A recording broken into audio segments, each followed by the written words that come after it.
We are very happy to have Ray Wiens on tonight. Ray is a taxidermist here in BC and also a very active member of the Wild Sheep Society and just all around good guy. I've personally had some taxidermy work done. I did a hunt in New Zealand a few years ago and was lucky enough to get Ray to do my mounts, and he did an amazing double mount of a Himalayan tar and a chamois, half body mounts standing on the edge of a cliff. And I got to tell you, Ray, first of all, I don't know. I know you do a ton of mounts every year, but everybody that sees that mount has just nothing but praise for it. It's just a beautiful piece. So I'll post it back up after. I'll get Blake to put it up on IG and we can recirculate that. It's something I'm really proud of and a very stunning piece of work. So thanks for that. Oh, absolutely. I appreciate that. That was actually a fun project to work on. I remember that one. I think that was actually the first time I ever even got to mount a chamois. So yeah, I think you said that was your first one, but you wouldn't know it. So you did such a good job on it. So maybe if you could, Ray, just give us a little a background on yourself and your shop and location and all the good essential need to know stuff. Okay, well, currently we're located in Lower Nicola, just outside of Merritt. I actually got started down in Abbotsford, Langley area about 17 years ago. Worked with a taxidermist down in Burnaby named Bob Marchuk and did a little course with him and got the hang of it. And he shortly after getting started with him, he got cancer and passed away kind of quickly, and I kind of got thrown in the fire and took over a bunch of stuff for him down in Langley. About 8 years ago, opportunity to buy a place up here came up, and we took it just to get out of the Lower Mainland, and it was actually a really good move because most of the clients I had, I was down in the Lower Mainland, still keep sending me work up here, and now we're getting guys from interior and all over the place really sending stuff in. So it made us extremely busy. It was a good move. And I like not being in the Lower Mainland. So yeah, I'm soon going to sign that ticket to escape the Lower Mainland myself if I can convince the wife. We're ready to go. It's just a matter of when we pull the trigger. So looking forward to that. So I don't know anybody that regretted moving up. So no, exactly. I've never heard anybody complaining and wanting to move back. Right. So anyway, so I miss the people that don't drive under the speed limit the whole time, though. That's my only thing.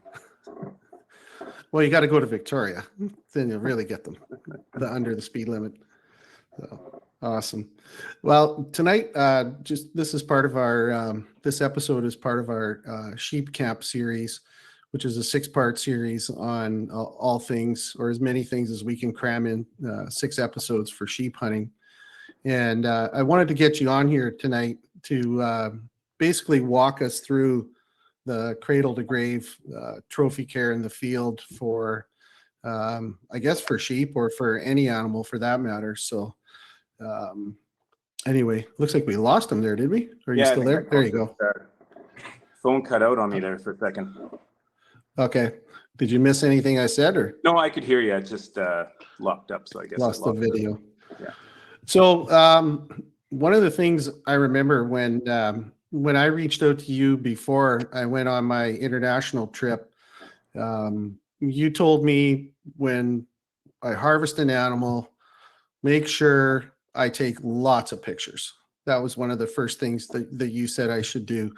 I mean, I think it kind of goes without saying, right? Is once you've cut the tag, usually that's the next thing is photos. So maybe you could just tell us a little bit about what photos a taxidermist would like to see of your animal before you start putting the knife to it. Well, I mean, pretty much anything. You just get different angles, especially with sheep hunting, more so than anywhere else. With sheep hunting, if you can get nice squared off pictures from the side where you can really see, the angle of the horn, gives me a nice reference to look back to when I'm trying to set those horns. I mean, we can do it without that. It's not necessary, but, they all have a little bit of a different cant to them. And I find it helpful to see, how those horns sat. And, if you get right down at sheep level and get a picture of that right from the side, so I can see exactly how those sit on there. I like that. I don't know. I think that's super helpful. And then as far as on international trips go, I mean, if you're getting lots of pictures of your animal, for one, you can make sure you're getting the same ones back when they ship them over. And it gives us a chance to kind of, once we get the tan skin, we can get a good idea of size. Anyways, we get them pretty close. But, if there's any discrepancies, we can kind of pick it up there too. So it's helpful for that. And I suppose too, I guess with a sheep, so many times you'll see a stone sheep that's got, his nose is obviously beat up, big Roman nose, could be scars and nicks and things like that. I guess, to try to keep it real, I'm sure the photos, good pictures of the face and the ears and all that probably help as well, right? Oh, absolutely. Yeah, no, that's a good point too. The, seeing different little characteristics that, might not be standard that we can see in the picture, we can build that back in. So it's helpful. Yeah, I mean, lots of pictures, different angles. It just gives us a way to, recreate it as best as possible. Yeah, for sure.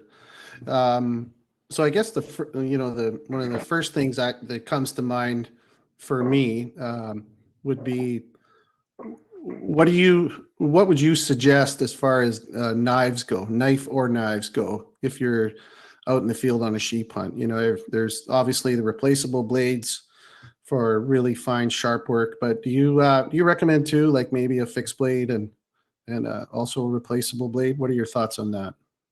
I think for the bulk of the skinning, I think most guys do better with a fixed blade. Personally, I'll use a scalpel for the whole thing, start to finish.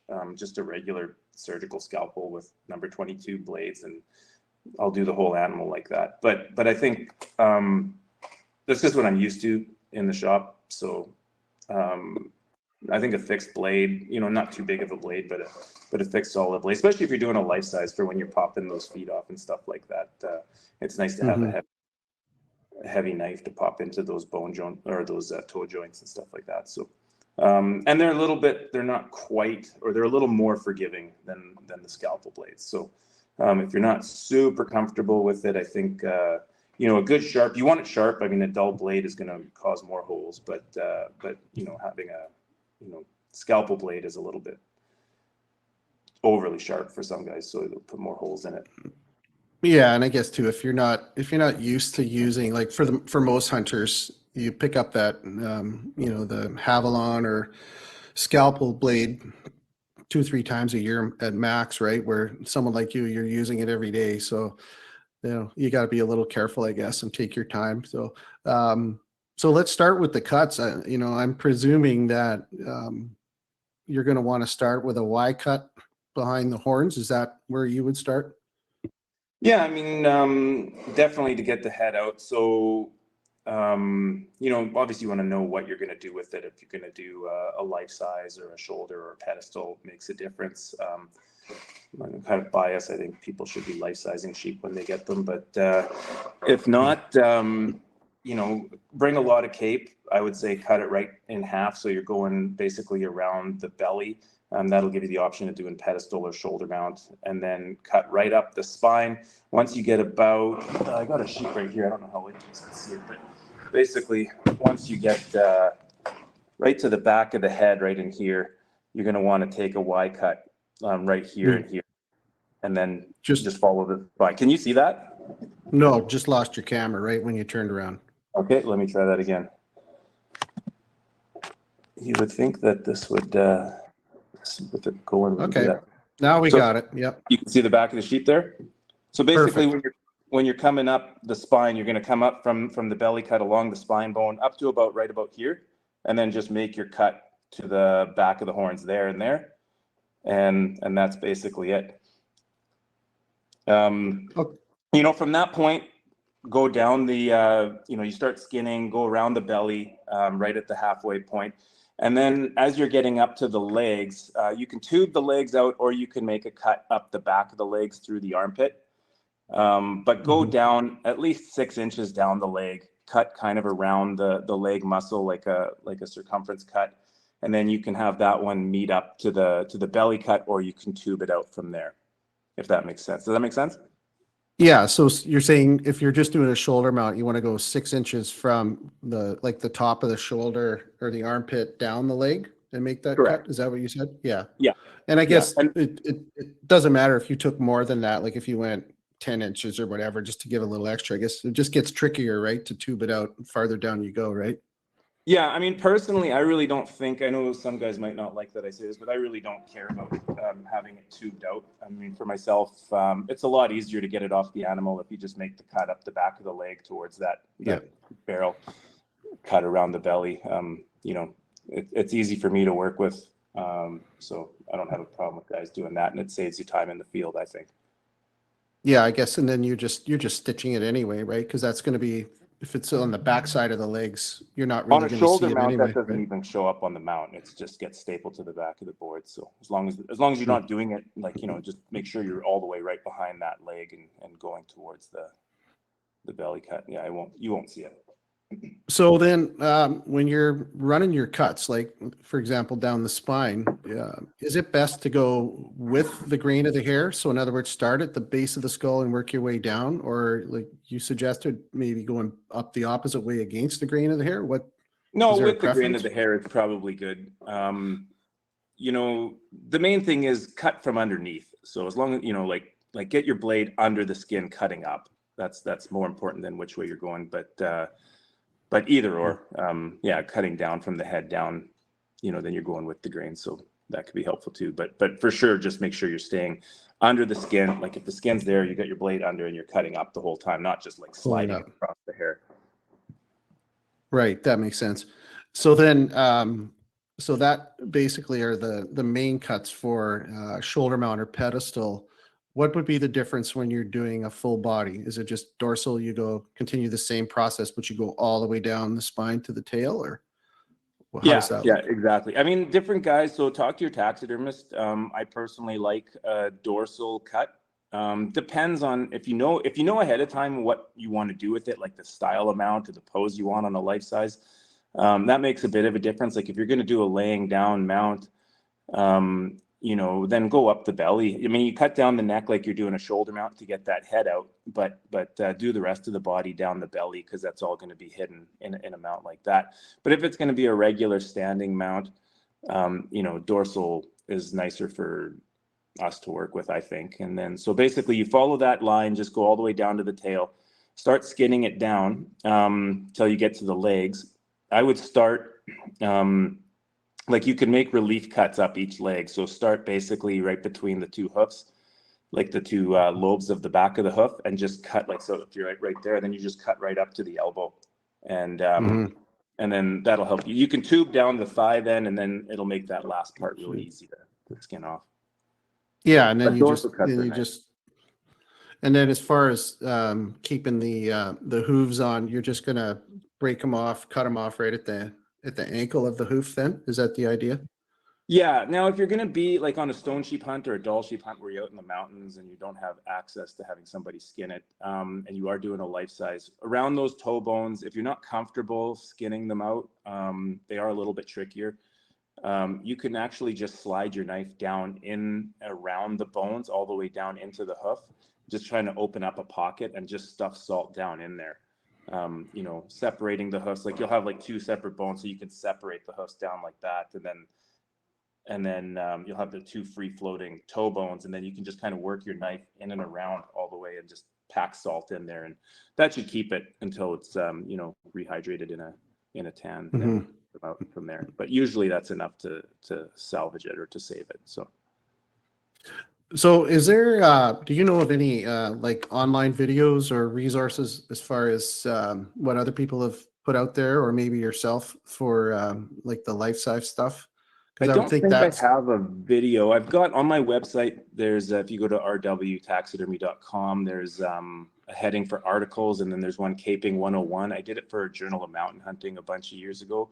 I okay. think it's on the Journal of Mountain Hunting page as well. You could find it both places. And Okay. anyway, there you can, like, it goes pretty good into like a description. You can get that on your phone and then just refer back to it when you're in the mountain. But it shows removing the bones. I got good close-up pictures of that.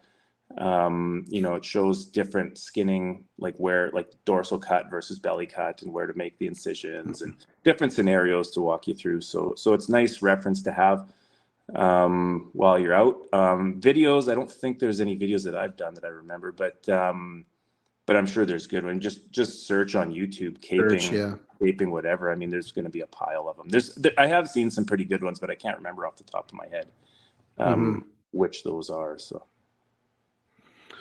awesome. Yeah, no, I'll Blake just pulled up that article, and we'll put a link to that in the show notes for the podcast as well. one thing I would say, like, I mean, most guys have killed animals before they go on a sheep or goat hunt in the mountains. And, you know, even if you're shooting a 2-point buck or anything else, you know, that you're not going to mount or whatever, it's worthwhile giving it a shot a couple times, caping that off. And same with the feet, like just practice a little bit, you know, it's worth doing if you want a nice mount like that. Yeah, exactly. Good point. It's probably not great advice to have a once in a lifetime stone sheep be your first caped, right? That would be a little bit daunting. So yeah, the taxidermist can fix it. So. A good taxidermist knows how to sew, right? yeah, I love hearing that. Yeah, well, I'm sure you do. Yeah, until it's got 30 bullet holes in it and 100 holes from a knife. But I think for the most, you know, for most hunters who don't often do cape work and stuff like that, I think you know, probably the scariest thing is doing the head and face. And this is where I kind of want to get in the weeds with you a little bit on you know, what to do. So you've got your cuts down the back, you know, you've got your skin, your hide sort of skin back to the front, presuming you're ready to go for the head. You cut the head off, and then can you tell us what would you recommend as a starting point, and sort of walk us through how to get through skinning out the face? Well, I think after you've killed an animal, you're going to skin it up on the mountain, and then, you know, break it off at the head, and then take it back to camp.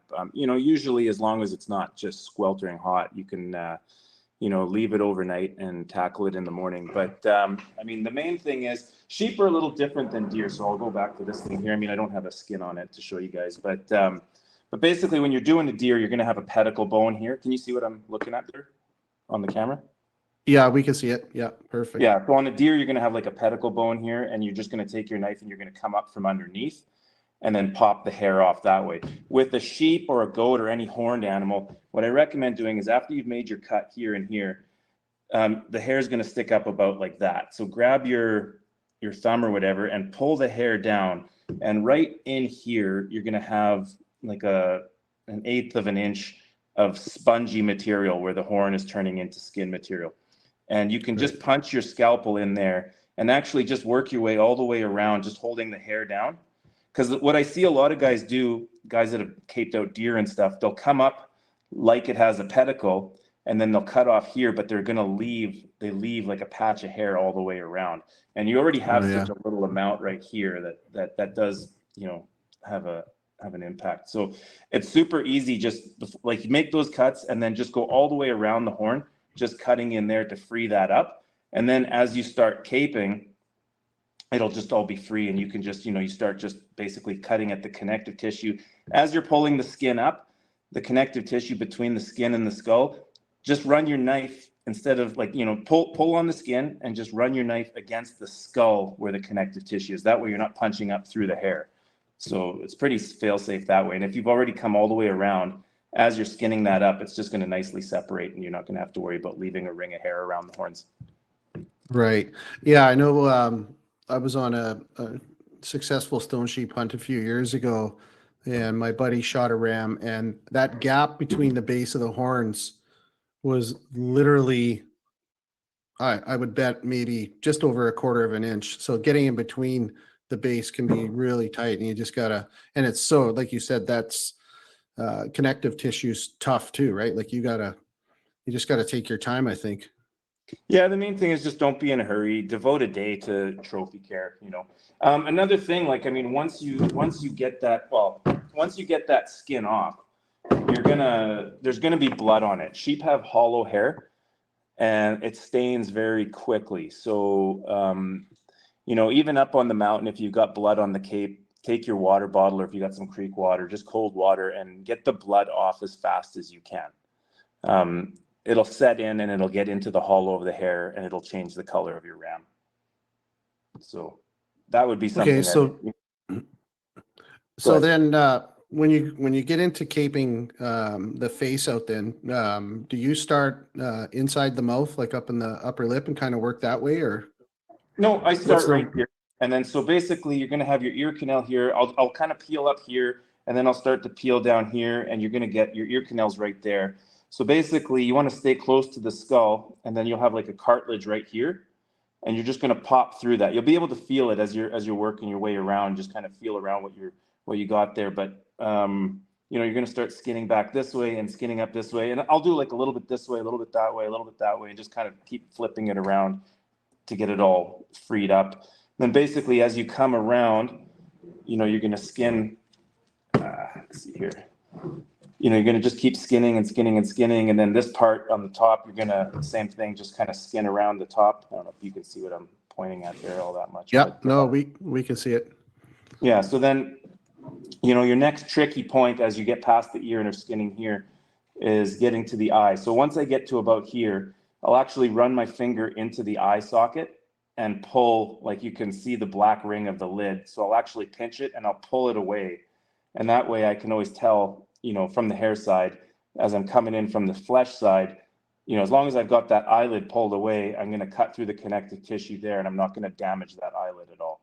So it's actually quite, you know, fairly simple. Just, you know, just take your time, and, you know, you want to leave all that stuff on there. So once you do that, you just work all the way around. Like you can pull that eyelid quite a ways away from the eye, and you'll have this thinner kind of, it's a little bit of a different tissue right around there. And you just cut through that and it frees it off. And then as you get to the front corner, you're going to have a little bit of a cartilagey connective tissue in here.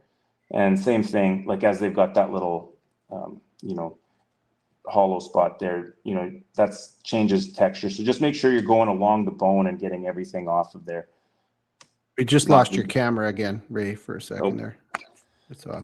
Yeah, I don't know how to get that to stay on here. It's maybe it's your screen is timing out, I bet, right? There you go. Yeah, how do I change that? I don't know. I would think that when it's active, it wouldn't be doing that, but yeah, that's what it is. Okay. Yeah, so you get the eyes, you get around the eyelids, and then from, I guess at some point you come up through the mouth, right? Up into the inside the lips and that. Yeah, so as you're coming down, you've got both eyes, you know, I'll work on this side, then that side. And then as you're coming through, they have kind of a short mouth, about that long, and you can see how far back the teeth go, but the mouth will be like to there. So once you come down kind of to the midsection of the teeth, you're going to see that that kind of weird gum tissue that they have with all the papillae on there and stuff. So you're going to pull the corner, same thing, grab at the corner of the mouth, which would be right about there, and you're going to pull it away, and you'll see that kind of papillae tissue in there. And again, just cut that off, and then just follow the gum line on both sides. So the gum line, you know, like where the lip curls over, as long as you leave like a finger width of that all the way around, you're fine from the inside, if that makes sense. I'm not sure if that super well, but yeah, I mean, your gum line, you'll see here, the hairline will end right in there, and then it wraps around and inside the mouth with that lip tissue. So as long as you're leaving like a finger width all the way around, then we've got plenty to work with. Okay. So then, go ahead. Sorry. No, I was just going to say, when I was caping out my buddy's sheep, what tricked me up a little bit was the cartilage in the nose, right in the end of the nose there. Obviously with a Euro mount, that's gone. But if, you know, in the field from behind the nose up to where the bridge of the nose bone starts, what's the, you know, what's your recommendation there, to leave those little cartilage pieces in there? I think you have to, right? Yeah, no, you do want that. So basically, as you're skinning, like the cartilage will continue on from this bone forward. The nose will be right there. Same thing. Just keep checking. Like as you're skinning, you're gonna look on the flesh side, then you're looking on the hair side. You know, keep your finger kind of on that nose. So then, as you're pulling that skin back, once you're about a quarter inch or a thumb width away from that nose pad, just cut you're just going to cut right down the cartilage to there, like down here, and then along here to that lip line, if that makes sense. So you're going to cut, all you need is like a finger width again of the cartilage. So cut down here, cut down there, and then that'll free up to your lip. If you know what you're like, you don't have to do this, but if you can do it, it's helpful. Once you have that cartilage, once it's all off the sheep, you'll see that septum in the center, and you can actually split that down right to the nose pad. Yeah. But it's not, again, if you're not comfortable with it, just leave it. It'll cure. Like on a small animal, like a sheep, the salt will do its job in there. On a bigger animal like a moose, you're definitely going to want to split into there. But definitely. Yeah, for sure. Okay, so then you get the face skinned out, and the head off. What measures do you take with the skull? I mean, not so much for taxidermy, but I'm saying, let's say it's day 2 up on the mountain. You're going to be 7 days before you get off the mountain. You're going to cut the bottom jawbone off. Make sure you take out one of the teeth off the bottom jaw at the front, right? Yeah. What do you suggest? We ran into this with my buddy's ram as well. I think we were 6 or 7 days before we got it to a taxidermist, and we just wrapped it with a game bag. And when we went to pull that game bag off, I mean, it was crazy gross. I mean, you still had the brain and everything inside. Is there any tips for in the field care with that? Like, what do you suggest? Well, if you can get a stick up into the brain cavity and mulch it out as best you can, that'll be helpful. And then same with the eyes, just pull the eyes right out of it. It'll save you weight for packing out, and it reduces the grossness. Don't wrap it in plastic. That's the most disgusting thing, and I can't stand when they come in like that. But just don't wrap it in plastic. And honestly, if you just let it air dry out, it'll dry up. Mm-hmm. And it'll be a lot less gross. I mean, if you pop the eyes out and get some of the brain out, and it'll dry up and it won't be nearly as gross. It'll still be a bit stinky, but it's not going to be, typically it won't be just piling maggots out of it. So that's always nice. Yeah, I think that's kind of what happened. I think if I recall, he might have wrapped it in tape as well, and it just sealed everything up, and it was just a gross science experiment when we pulled that thing apart. Yeah, no, like anything, you want it to kind of crust over or get that tacked up. The wind will dry all the tissue on the outside, so the bugs got nothing. But if you trap all that moisture in there, the maggots will have a feast with it. So. Mm-hmm.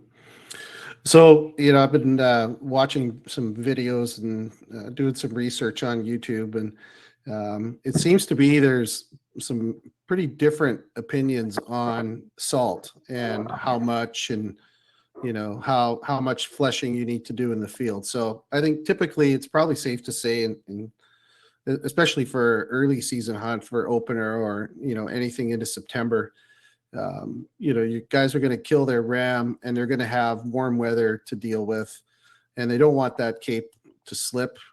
How much salt do you suggest per sheep cape that you take up on the mountain? Now let's assume you're going up the mountain.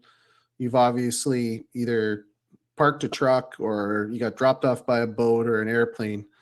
So you're going to have something stashed at base camp. What would you recommend taking as far as volume up on the mountain with you? I would take 2 pounds per cape, and then redo it once you're back at base camp. But you can probably, if you're just doing a shoulder mount, you could probably get away with a pound on your first application, and then another pound on the second. I mean, if you can carry more, it's better. Like I'd rather use 2 pounds on the first application and 2 on the second, but you could probably get away with a pound. So again, I mean, your backpack weighs whatever it weighs, but adding another 2 to 4 pounds, I don't know. Yeah, I mean, it might be the most important pound you have in your backpack, right? Exactly. Yeah. You're going to do all that work and then lose the cape, and just carry it along. Or the thing you can do if you don't want to carry it the whole way, if you're hiking way back in, I mean, you can put like if you take like 1 liter plastic like pop bottles or whatever, fill them up with salt and stash them along the way. You can. That's a good idea. Just drop them every so often, and then you've got, you're not carrying at least the whole time. But Hmm. Or you can drop, if you're going like, 15K in or whatever, and you drop one at 7K or whatever, and you kill a ram, you can just head back and get it there rather than having to go all the way back out. Hmm.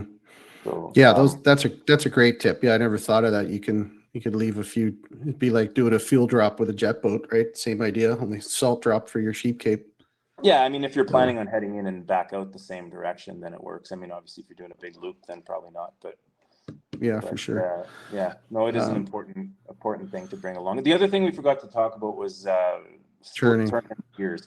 Pretty hard for me to show Yeah. you how to do it without something. I do have pictures in that article, but watch a few videos on turning the ears. Guys will come in every year and they're pretty intimidated to turn the ears. But I mean, if you leave the ears, salt everything else, take care of everything else, and leave the ears, you could end up with a sheep with bald ears. So, That learn wouldn't how be to. good. Sheep ears are quite easy to do compared to other animals. So, look it up. Like even if you get a spring bear ears and sheep ears are a little bit similar. So, Hmm. just practice on a few of those, turning them, and watch some videos on that. And yeah. Yeah, I was going to say, once you get to the ears, as you're starting to turn them back and skin all the way down where that cartilage is, you don't want to take that whole cartilage out, right? Like No, I saw, you want to leave that in. And do you leave the whole thing in and just skin down and kind of leave it in there? Or I know it's you're hard to just describe turning. when. No, you're just turning it inside out, basically. So the cartilage stays on. You're basically skinning against the cartilage. So, yeah, I don't have anything here I can show you with. But That's okay. basically, as you're starting to turn that ear over, um, you're just, it's the same thing. Like, so if that's your ear is like that and you're starting to open it up, you're basically pulling the front skin off of the cartilage and it'll just be completely inverted at the end. And that's what you Hmm. want. It is a lot easier, I mean, than it sounds. Guys are overly intimidated by it. But if you just take your time and you just run your knife blade against the cartilage instead of against the skin side of it as it's turning. And I usually use like a little stick or a dowel or something, or, a dulled Hmm. stick, and use that as a leverage point to try and, you know, um, yeah, whatever, run So that. yeah, just basically to support it while you're working on it, right? More or less. Yeah, I mean, you'll see it like if you're watching, like look up YouTube videos specifically on ear turning, and Hmm. the guys will use different methods, and you probably pick up some good ideas there. But a dowel for leverage is always helpful, not necessary, but helpful. But sheep ears are one of the easiest ones to turn, so practice on something first, but don't be intimidated by it because it's easier to fix a hole or two than it is an ear that's slipped bald from It's back. slipped. Yeah. Yeah, for sure. So when you got the cape off, you've air dried it, you're starting to flesh it. How there's also a debate on how much flesh salt can penetrate. There's rules of thumb, I think, like quarter inch or less, right? What are your thoughts on that? Like how deep should we go? Let's say you're going to be out there. I guess it all kind of is time dependent, right? How long you're going to be in the bush before you get the cape back to a taxi, right? Yeah, I mean, quarter of an inch is kind of the rule of thumb. The cleaner you get it, the less salt you need. If you have a Hmm. bunch of salt in there, you can actually salt it without having thoroughly fleshed it, and then the next day it'll tighten up, and you can actually scrape that off and then get it really clean. It's easier to scrape it off once it's been in the salt for a couple hours. But then you're bringing a lot of extra salt for that, so that might not be ideal on a backpack hunter, something like that. Sure. Yeah. But if you can, it makes it easier. The rule of thumb is a quarter of an inch. I do think you probably get away with a little thicker than that, but you're gambling. So Hmm. Yeah, it's a good baseline, right? Quarter inch, just yeah, better safe than sorry. yeah, And then for the fleshing, you don't really need a super sharp knife, right? There's lots of techniques on YouTube as well. I guess the sharper the knife, I guess you got to be a little careful with the hide, right? Because you get down to where you lose that color changes in the hide. You get to that blue color, you're pretty much there, right? yeah, exactly. I mean, on a sheep hide, like I said, you're going to get really fine twitch muscle and stuff in there, and once the salt will go through that, and then like if it's been in there for, if it's been under salt for even after an hour, it'll tighten right up, and you can scrape that off if you're worried about that too. But or any of the thick spots, any of the fatty spots, it'll tighten it all up, and you can, just kind of, if your skin is like that, and you can just run your blade like that against a hard surface, and it'll just peel that off. So the best thing is when you're skinning it, I mean, if you skin it clean, because you've got the, you can pull the skin as you're pulling it to get off of the cartilage, or off the carcass, sorry. You can actually get rid of most of that fat and flesh just by reefing on it and cutting it off there. So, it's always easier to just do it the first time instead of having to flesh it. yeah, I mean, you could see lots of guys use that sort of fisting method too on the like down the rib cage and stuff when they're pulling the hide down, pull the hide out and just push down on Yeah. Yeah. That Sheep seems are to a lot work pretty easier than good. other animals to get that off too. So Yeah, exactly. Okay, so you touched on it a little bit about the cape and blood and stuff on the cape. It's probably, if you can get to a creek, I'm assuming, just I guess it all depends situational on how much blood is on the cape, but let's say you've got access to a creek and you've got significant blood on that hide. You're just basically going in the water with it and scrubbing with your hand, or what do you think about that? You can get it. I mean, do it as soon as you can, because the blood starts to set in pretty quick. So I mean, even if you do it before you're caping the head out, run it under that cold water. Some guys will bring just a little tiny bottle of shampoo along. Maybe have a towel that you can dry it off with, so it's not just dripping with water. Just get that blood off as soon as you can. A little bit of shampoo, but it's not necessary. The cold water should take it off, but it would help. But yeah, then you want to get it dry. You don't want it like sitting in water, and obviously you want to do that before you salt it. So that brings up to another point there. Once you salt it, it's going to pull a lot of blood out of the cape, and that's going to run everywhere. So prop it up, basically with the belly cut facing down. So that the salt will run down, or the bloody water that gets pulled out from the salt will run downwards and not pool on the sheep cape. It'll just run out the back end of it. So basically, if you could hang it over a rock, or like drape it over a rock or something like that, or a tree, or like your first deadfall or something. salting, I would recommend folding it flesh to flesh. Like after you've rubbed the salt in everywhere, fold it flesh to flesh. And then even if it's just on a hillside, as long as the head's up here and the back incision is down here, then it'll just pour off that way and it won't pool onto your skin. So it doesn't have to be on a rock or anything, but yeah, do that for the first bit, because a lot of moisture does get pulled out of there and can stain the hair of the sheep as well. Goats, it doesn't matter as much. I mean, you want to be good with it as well and be diligent, but with goats, same thing. I mean, rinse it, but the hair isn't hollow the same way, and it doesn't stain the same way. Plus, you can bleach a goat, not bleach it, but you can whiten a goat, whereas on a stone sheep you can't, because obviously there's dark hairs in there too that you don't want to affect. Yeah, exactly. So then, so skin to skin, as you're drying it out, and after the first salting, then what about packing it out? Like, say you got 2 or 3 day pack out. How do you roll that cape up? What do you prefer to see? Flesh to flesh and in a game bag. It'll be fine for the pack out if it's gotten salt application over the whole thing. If you're going to be hunting for a few days still, after the second day and the second salting, you could actually hang it up in a tree and it'll start to dry out. It'll get lighter as it's drying, and then just fold it up tight. And at that point, you can fold it up hair to hair, and then you're protecting the hair for the pack out, and just roll it up that way. So after the second salting and letting it air out, it's because that hide, the underside of the hide after salt's going to get sort of a crust on it, right? It'll be nice and dried out. Yeah. Yeah. It can get too dry where you're going to have a hard time folding it up tight. Yeah. So, just watch it. But as it starts to get a little bit crusty, then you can, hair to hair and just fold the whole thing up. But it's good for it to get, like, if you're going to be out hunting for a few more days, it's good for it to get some air circulation around it. It'll dry out, and that'll help it. And it'll also make it a little bit lighter. So for the pack out. Awesome. But as long as you've had one salting, I mean, you can, if it's been in salt, even if you haven't, shaken that salt off yet, just leave it on there. You can pack out for 2 or 3 days like that. It'll be okay.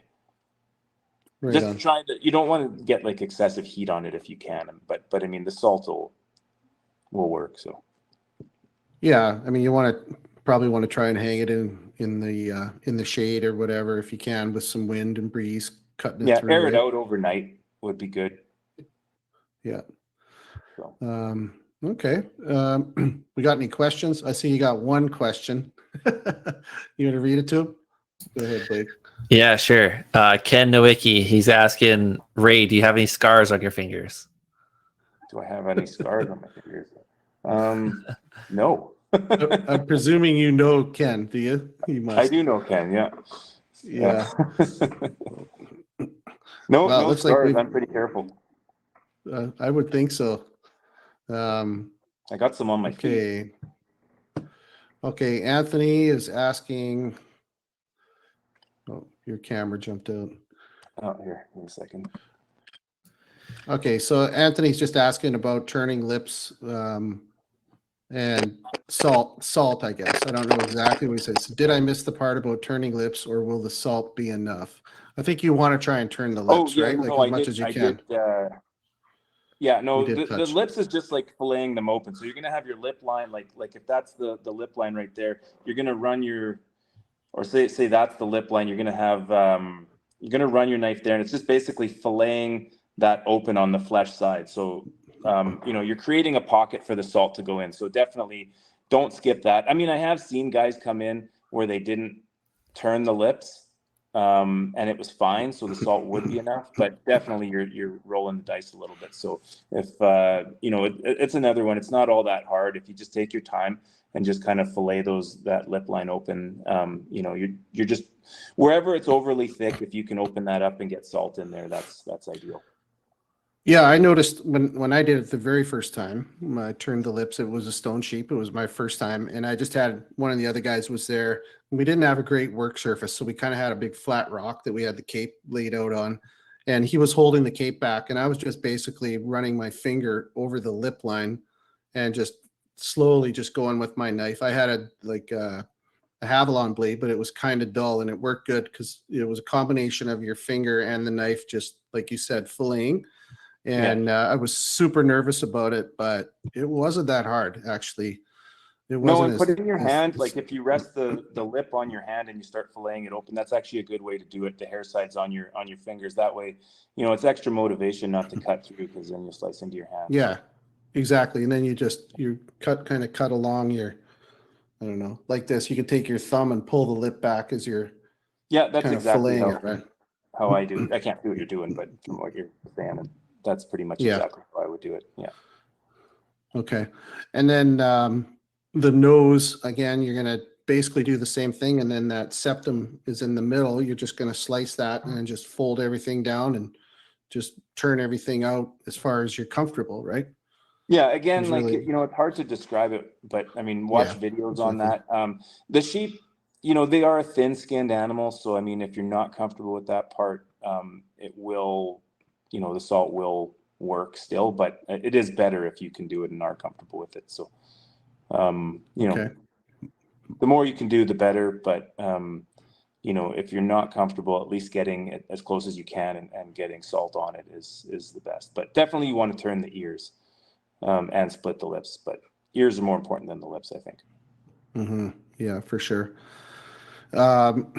So then let's talk about, we're back at the truck. We've got, we've resalted. We've got everything packed away and we're heading home. What's the process look like for getting in touch with you then? Let's say you're our taxidermist of choice. Just go on the website, hit the contact info, try and arrange a time, get it to you as soon as possible, right? I prefer guys call.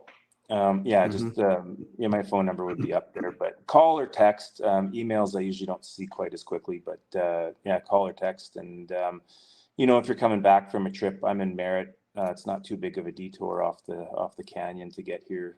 We can get your inspection done, and It's I'm usually, I mean, every day but Sunday I'm around. So And then you're in the process of getting your CI for sheep as well, right? But right now you can do the CI, but you got to have biologists there, right? well, there was an issue a number of years ago in Region 3 regarding a ram that tied up the courts, I think. So they don't have any private contractors doing sheep in the Region 3 area. So when you bring a sheep to me, I can do all the other CIs, but the sheep, I just take them in with Chris. Me and Chris Proctor do them together. He does them, but you can leave them here and I'll bring them in there and do it with a batch of other stuff.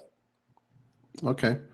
And you also have you guys have a tannery now, right? Next door to your facility? Yeah. There's a tannery right next door to me too. So yeah.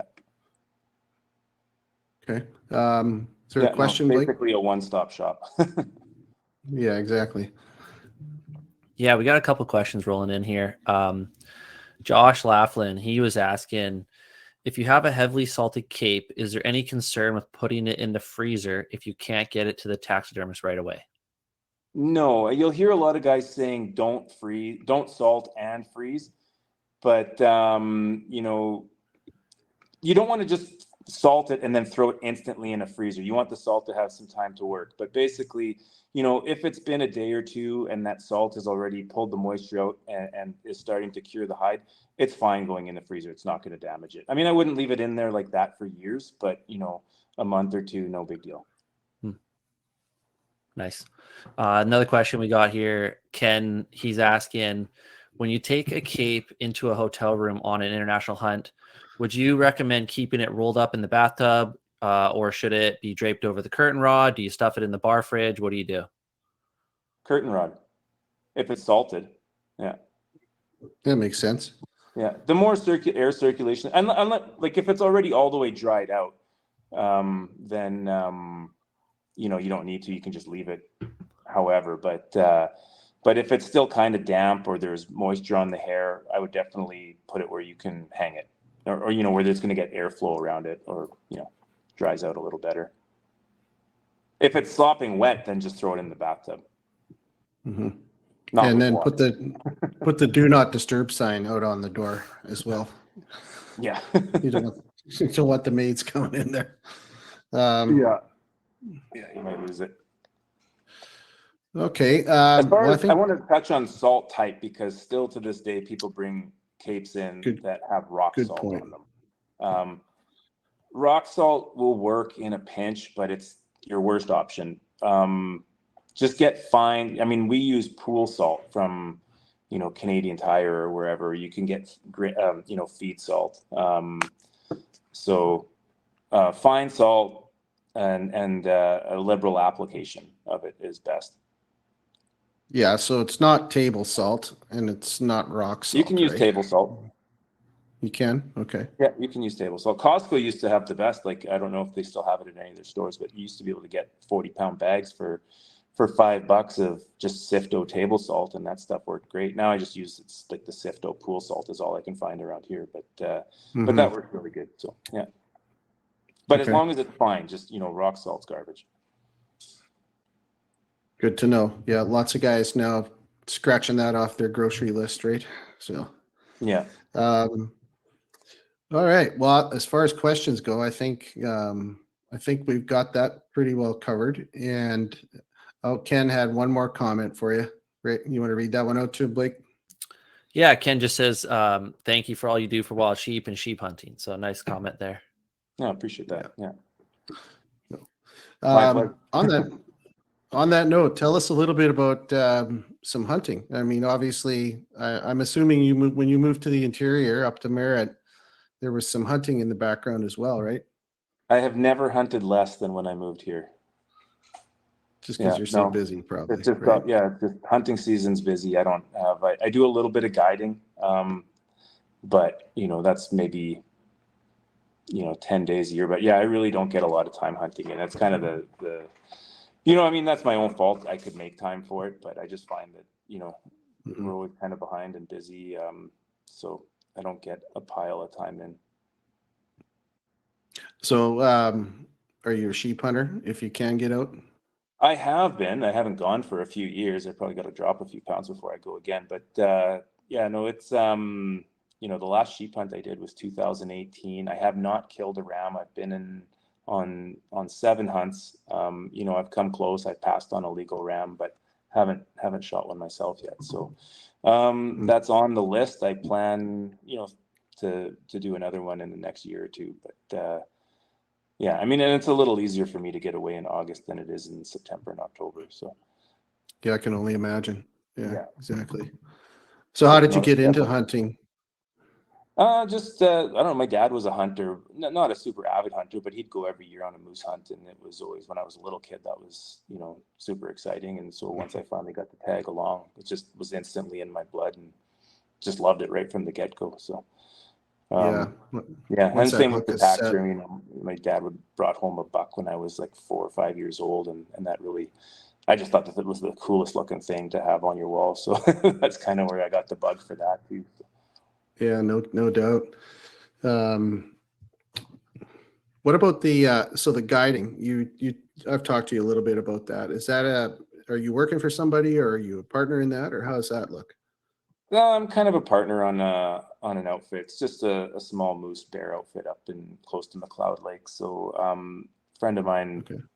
had it and just didn't have time to deal with it. So asked if I could, and I don't have time to deal with it either.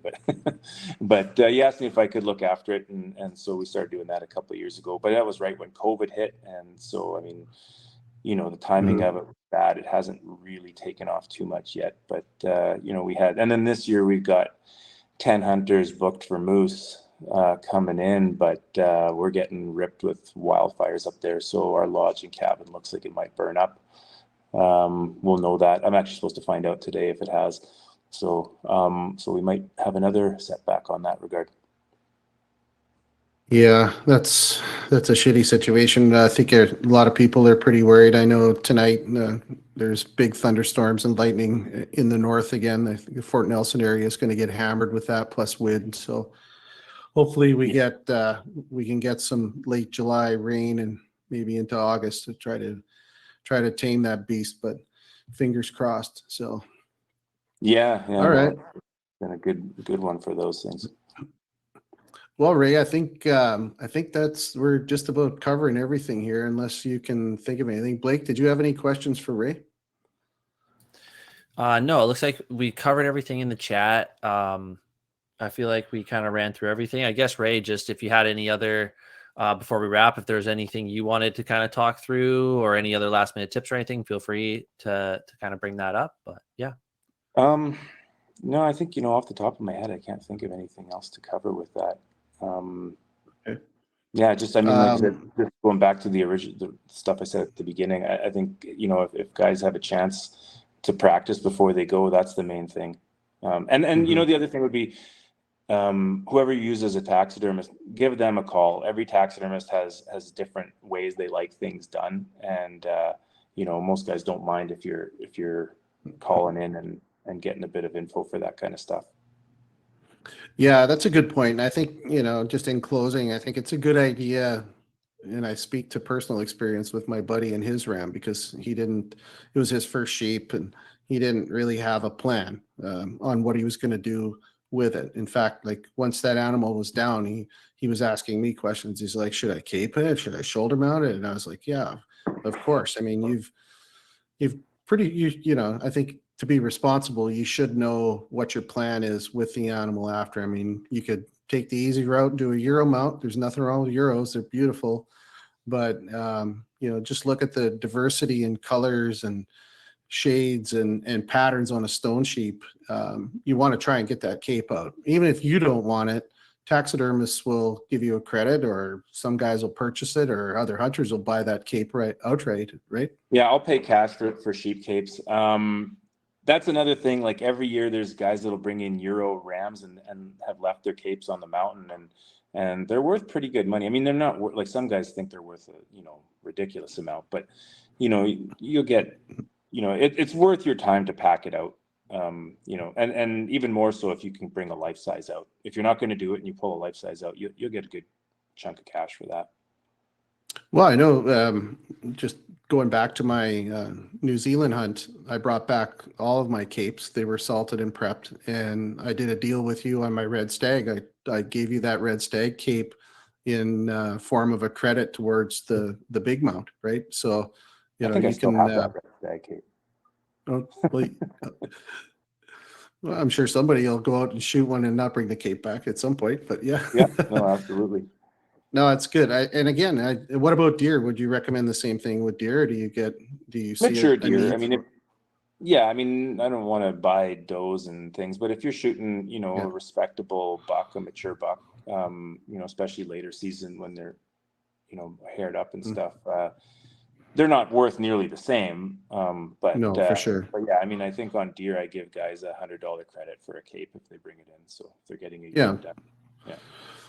Well, not only that, they're getting practice, right? They're getting Yeah. practice, and if they bring it in, you can basically do a report card on the cape for them, right? Tell them what they did right or Well, wrong, or yeah. If they practice poorly, they're not going to get the $100, but Exactly. They'll get a lesson on what to do right. yeah. But I mean, like I said, if you're bringing a muley in, you bring it in with the head in, and I'll pull it out for you, and I'll show you how to do it too if it's not frozen when you drop it off. Yeah. Yeah, that's a great tip as well. Awesome. All right. So how do we find you, Ray, on the socials? I know what do you suggest? Instagram? Instagram is, I think, I'm most active on there with posting pictures. So that's Ray_Wiens. Wiens is Wiens, and then I've got a Facebook page, Ray Wiens Taxidermy. Website's rwtaxidermy.com. Yeah, so I mean, those are the three main ones. Okay. Awesome. Well, thank you very much for taking your time and doing this for us tonight. I'm sure this will get a lot of mileage once we post it up, and the members certainly appreciate it. And hopefully, it results in a few sheep being dropped off. I know I'll give you a call when I get mine down this year. I think I'm due. This will be my 6th year of trying, so fingers crossed. We'll see what happens. Well, good luck on it. When are you heading out? We're going for opener. Yeah, Blake okay. and I. You heading in Yeah. early, or you're just heading right up at opener? We're going to go up. We transport in on the 29th, so we get a couple days before season Flying, or opener. are you doing horse? Doing a transport jet boat. Oh, okay. Gotcha. So, yeah. Oh, cool. Yeah. So, yeah. Well, So we'll good get in luck for on a couple days. Yeah, you bet. Thanks for the tips, Ray. We appreciate, like Ken said, we appreciate everything you do for wild sheep and sheep hunting. So thanks again for joining us tonight. No, thanks for having me. Appreciate it. Thanks, Ray. All right. Take it easy.